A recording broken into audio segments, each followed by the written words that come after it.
Yeah, okay. I didn't watch any tape on Prince Moody, which I didn't do my homework, but I did do my homework on this team, and I have some takes about some of the guys that we have. I think DeVries, obviously the incumbent star on this team. Everything's going to be built around him. I hope he gets his 7 to 8 threes a game because he deserves them. He'll probably make 3, 4, 5 of them a game, guaranteed. Just an absolute lights out shooter. He's going to play the 4 this year. That's kind of how I think us going small ball this year is dictated around the idea of Tucker at the 4. I don't think that's something that's going to continue. You see that already recruiting a 7-3 guy from Italy. That's going to potentially come in next year. They're going to get bigger as time goes on, I believe. But this year, I think, it being Tucker's past year, they were top 10 in KenPom defense efficiency with Tucker at the 4, being a 6'7", what I would call a guard, but clearly he has defensive capabilities to play that 4 spot. And then you bring in a guy like Reed Bailey, a scoring 4 that's obviously going to play the 5 in this system, can score, can dribble the rock, pretty good all-around offensive game. His biggest question mark is going to be, can he defend Big Ten 5s? We'll see. Probably not. But collectively as a unit, maybe they can. Because Sam Alexis back there is about 6'8", 280, or 240. 280. 240, my bad. No, he's not playing offensive tackle. He's going to play center. He's going to be back in the wrong Bailey, sport. and he's more. He didn't get a whole lot of tick at Florida, but he's more of that bruiser. They had this kid named Hanberry at West Virginia last year. He was the same measurables. So I imagine he's very similar to that type of player that Hanberry was at West Virginia last year, and he was going to come off the bench as the 5. That's the key of the front court. Then you have Connerway and Wilkerson at the 1 and 2. Connerway was at the NBA Combine this past year. I think he can, just based on that, I think he can play in the Big Ten. He was the defensive player of the year, the player of the year in the Sun Belt last year, got them all the way to the tournament. Absolute dog. There's not a lot of guys in the country I'd rather have guarding Braden Smith than Tatum Connerway. There's not a whole lot of guys I'd rather take defensively at the point guard position than Tatum Connerway. His ability to score at the Big Ten level, I don't know. Wilkerson, on the other hand, will be able to score in the Big Ten. The volume couldn't be really dependent, though. Like you said, comes from a team that didn't win a whole lot. How much will that translate? He can definitely shoot, but will he continue to average 18? I'm not sure. I think 12 to 14 is a little more realistic for him. And then Enright as the backup point guard, kind of a energizer bunny type point guard, can hit the shot. He's bigger than he looks. He's faster than he looks. He's no chump, is what I'm trying to say. Even though he's a 6'1" white boy, he can shoot it. He has this instinct. He's a really good passer, and he's a grinder. He can play really good defense, and D-Rock trusts him. Everyone else on this roster, I would say, is pretty up in the air. The rest of them are they're mid-major guys. They look good. They look athletic. I'm sure Tucker or D-Rock is a better evaluator than I am. So I'm sure these guys can make it at the Big Ten level. But for me, it kind of remains to be seen. I don't know who's going to start in that 5th spot. Could be Dorn. Could be Josiah Miles. Yeah, I was going to say, I got a name. Yeah. I got Miles. I'm done with my spew. You got Miles? I think it's going to be Dorn. Yeah, I have Dorn written down. It was a tough call, but I took Dorn. To John's point in the chat saying DeVries is bringing back the hurry, and the Hoosiers says he wants to shoot in the first 10 seconds of the shot clock. Like the way Nick Dorn moves without the ball and can put himself in positions to score without the ball in his hands, like that is extremely valuable. So, I mean, obviously, I trust Coach DeVries, and if he ends up going with Miles or somebody else in that starting role, I completely get it. But in terms of just ability to score without the ball in his hands, that's something that was what we were hoping, and we saw in spurts from McKenzie and Baco, but it's that's Nick Dorn's just a 3-point laser off ball playmaker, something just different. Let's say we start Dorn. All of a sudden you have 6'3" Connerway, 6'6" Wilkerson, 6'7" Dorn, 6'7" DeVries, and 6'10" Bailey. All of a sudden as a collective, they're kind of really not that. Yeah, you're not that small. They're kind of big as a collective. Obviously, they don't have disagree. I disagree. Okay. Listen. I'm going to chime in. I'm going to rain on the party. I'll be the heel. Okay. Yeah, do it. That's why you're on. All right. To touch on Philip's last point, transfer reps tend to need an adjustment period. I could see a rough start to the season. I think rough start might be a little much, but I don't think it's going to be the most fluid ball, and especially on the defensive side of the ball. That's where all of the concerns for my U fans should lie, specifically defensive rebounding. Um, and I know everyone's going to be like, "Oh, well, our guards rebound." Let me just tell you some of these front lines we're going to go against, right? Yaxel Lendenberg and Merez Johnson, And then Bilodeau what's and his Xavier Booker, Mara's Kwame coming off the Evans, bench Nate for Biddle. Michigan too. Exactly. Kohler and Cooper, Humrichas and Novicic, Rapp and Winter. You think about Somerville, Beast. You think about who's got another one. I I think you mean, kind of made your point though. I look at it, right, and I look at it like, oh, we're gonna play Tucker at the 4 and Reed at the 5.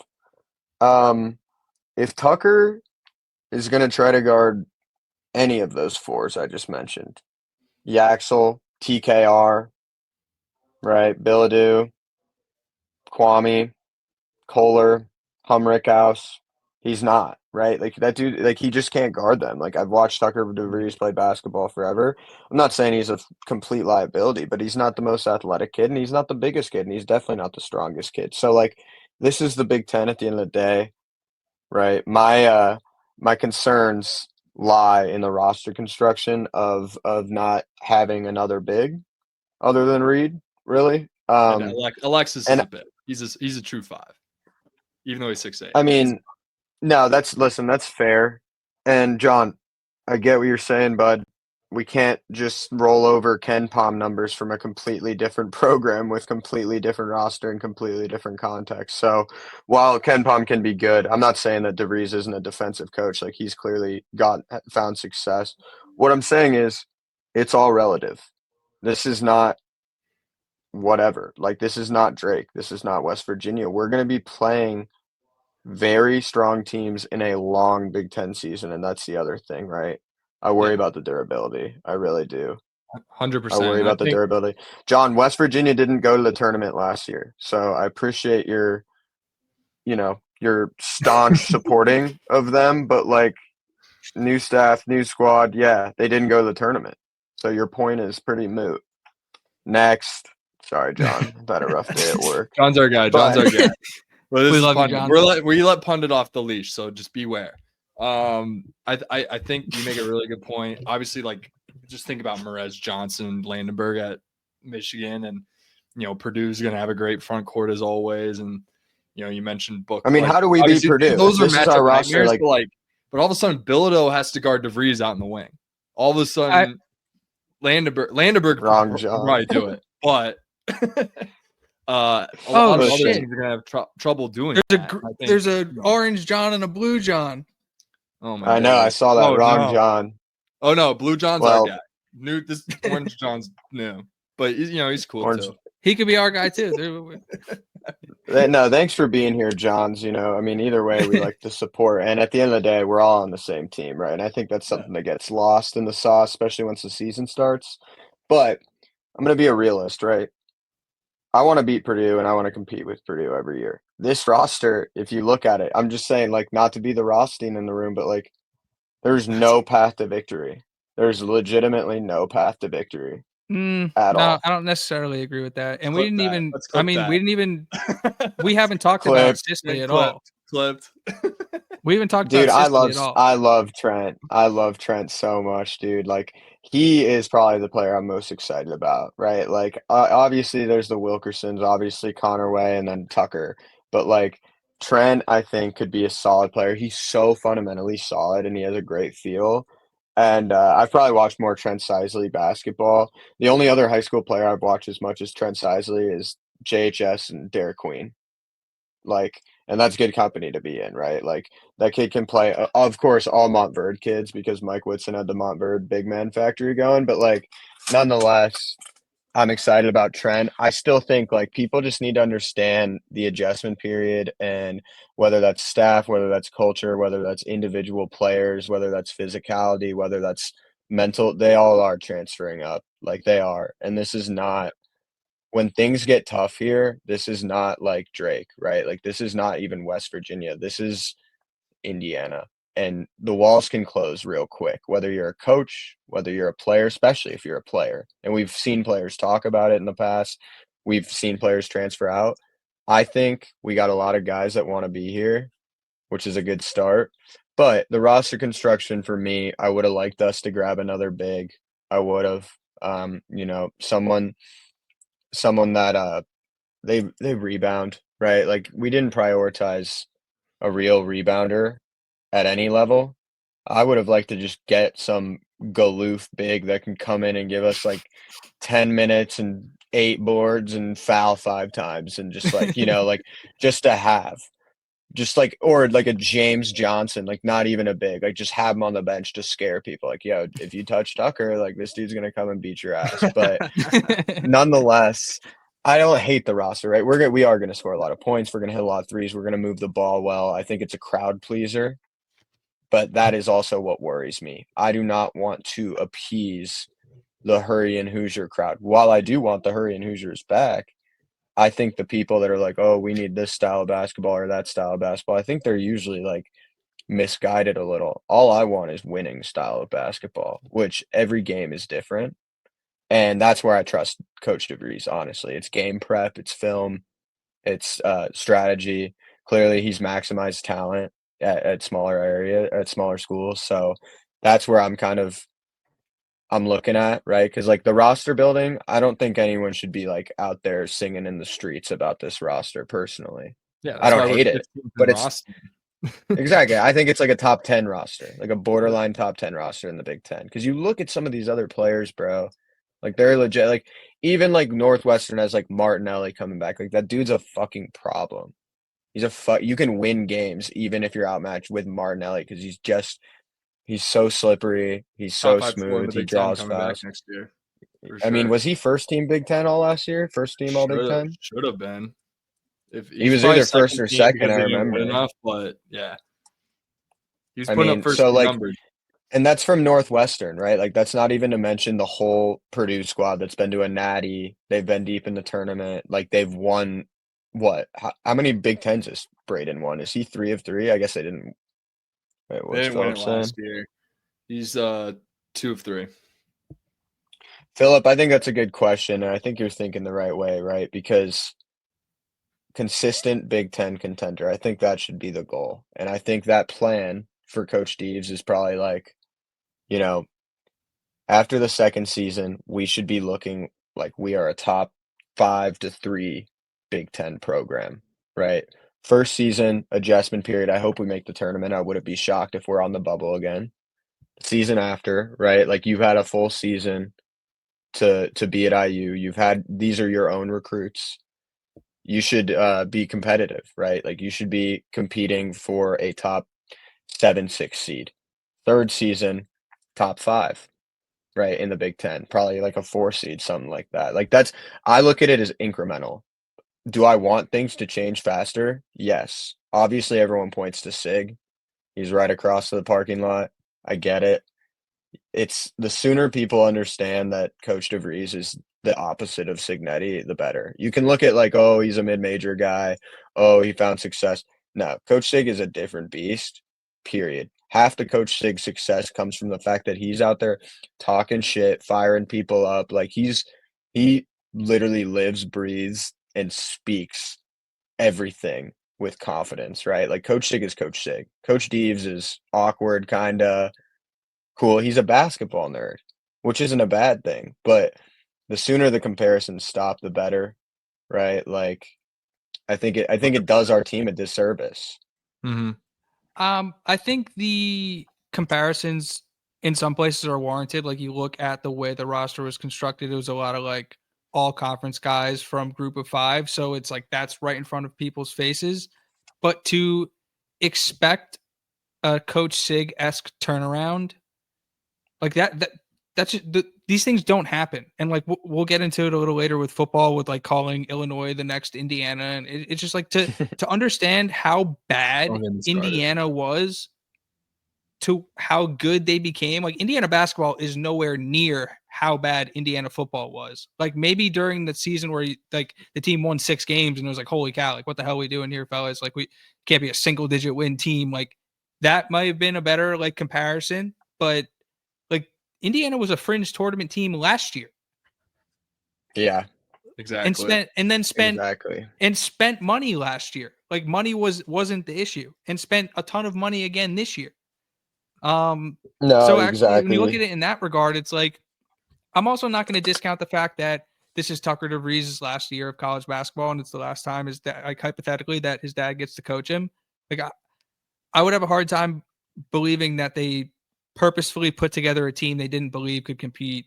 And I mean, so they're very senior heavy, which means they're trying to win now. But will they be able to anticipate the ruggedness of the Big Ten is the biggest question. And just It's a looking great at it, I kid. mentioned the 3 guys on the front line. There's 2 others. There's Josh Harris and Trent Sisley.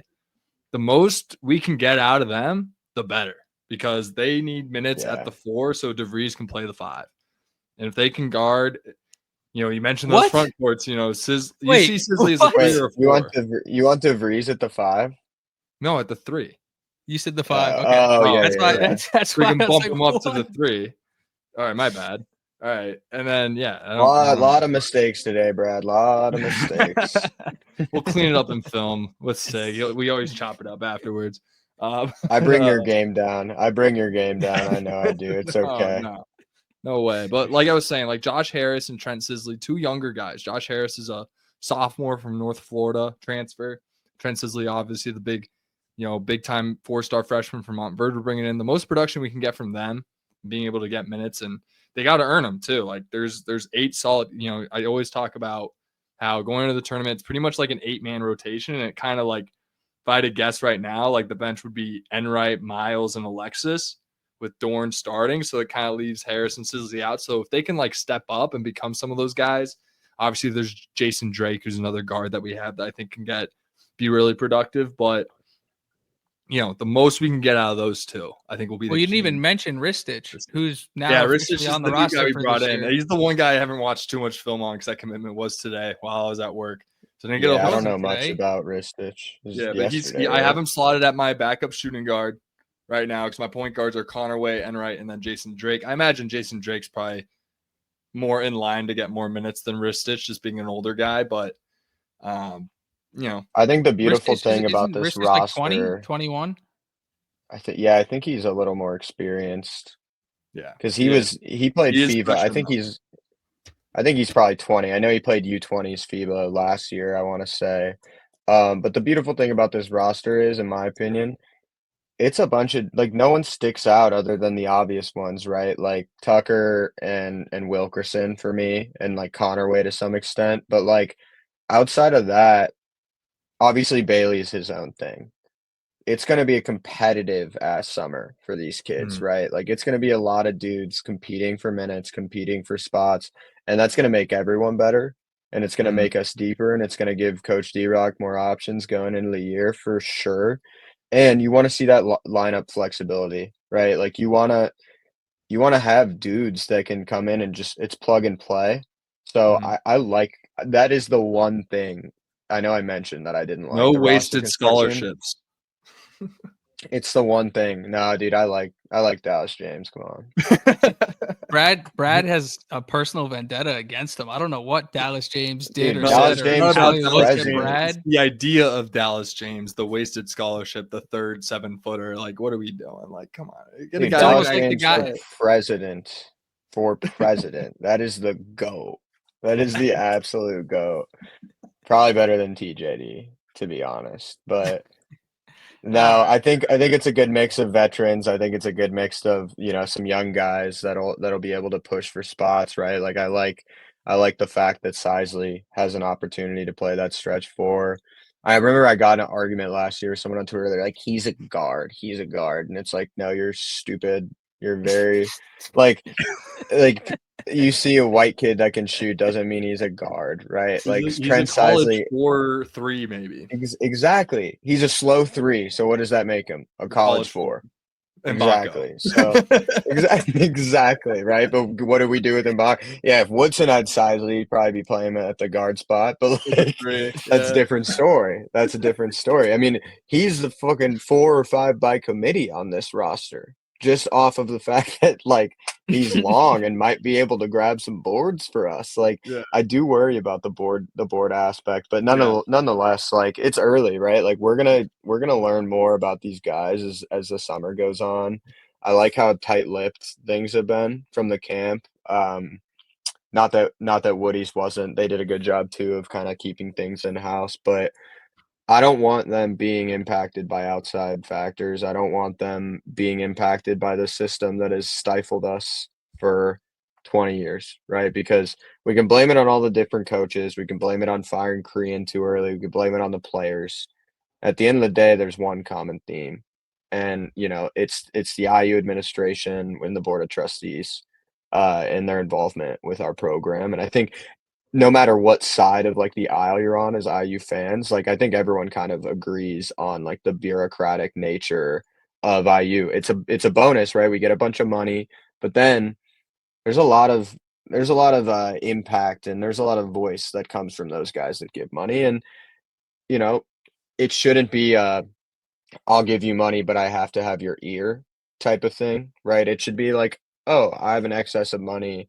I get the $2,000 a pop courtside tickets. I get a wing under my name. I get to go in the skybox," whatever it is. Like, that's what you get for donating. You don't get to coach the team. You don't get to pick the players. And I know that happened a lot last year, from what I had heard, from a few sources within the program, where middle of the year, you know, there clearly needed to be changes made in the roster and in the lineup, and there was some hindrance on Woody's ability to do that because of the cost justification of a Miles Rice, of a Cannon Carlisle, right? Like, Mhm.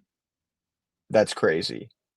So, I think there's a lot of unknowns. I'm excited, nonetheless. I think everyone's excited, and I think people kind of fall into the trap of, like, since it's opposite style of Woody, it means it'll be good because Woody's style was bad, and that's why we were bad, and you know what I mean? Like, I think the Yep. opposite nature, the dichotomy between them, I think it creates, like, this, "Oh, like, now we're gonna be good," right? Because it's so opposite. I don't want people to think that way. I wanna get to February without a fucking major meltdown and be trend and, like, can we just get to February this year without sabotaging from our side? That's all we can control, right? We can't control what goes on the court. They control that. Nonetheless, I hope we have some leaders, right? I hope we have some leaders in that locker room that are that understand what it's like to play IU ball and understand, like, the magnitude of that because, and this isn't a tea podcast, but I've heard some stories about a few of our best players, and I don't know if Keys and Goom, you want me to speak on that, and I won't get too No, far into it. no. Nah, we won't speak If on it. it's negative, I don't want to talk about it. To be It's not fair, even negative, I don't think we should talk. I'll talk about it off camera with you guys because I forgot to talk about this, but nonetheless, Bloomington's a fun place. Can be too fun, right? Can be too fun, and, in there, uh, been there, right? Took Oh, me. in there. I took an extra semester, folks, that's right, Coach Pundit, extra semester. he loved Bloomington So, I mean, so there were much. circumstances. There were circumstances. there was an injury circumstance, but nonetheless, I was happy Bro. to be there. But, no, I'm excited. I hope the kids are having fun too. It seems, like, when you see them bond off the court and start to accept Bloomington and understand it's a fucking awesome place to, like, represent and, like, you're an Indiana basketball player. Whether you guys suck or not, like, every single where you go, you're getting looks like you're like LeBron, bro. Like, truly. There are kids that live in that city during the summer, like, the natives of Bloomington come out to Bloomington a lot more than, like, when we would be there for school, and, like, it's their town, and these players mean a lot to that town, and I hope they understand that, and, it seems like Prince does, right? Like, he's doing a good job, but obviously he's not there this year, and we need some veteran leadership that we kinda lacked on the last few ball clubs as well. In my opinion, I think that was one of the major things last year was, like, who are our veterans? Galloway, Leal, like, I love Trey Galloway. Goody. Good news. Goody was the Good biggest news. Goody was the biggest leader. We have There 6 was seniors and 3 juniors, so that's the good there was news an about awesome that. there was an awesome Luke Goody, Raphael Davis story from like 2 or 3 weeks ago where like Goody made a huge donation I saw to that in charity Fort Wayne. and didn't even want like credit for it. So shout out to Luke Goody. 100%. Shout out Goody. He was our biggest leader last year for sure.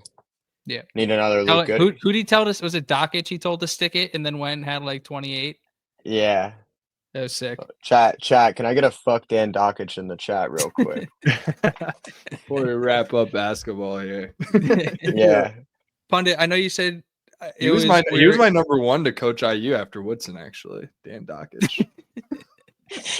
Mine was Adam Howard, personally. Oh, really? Okay. Come on. Come on.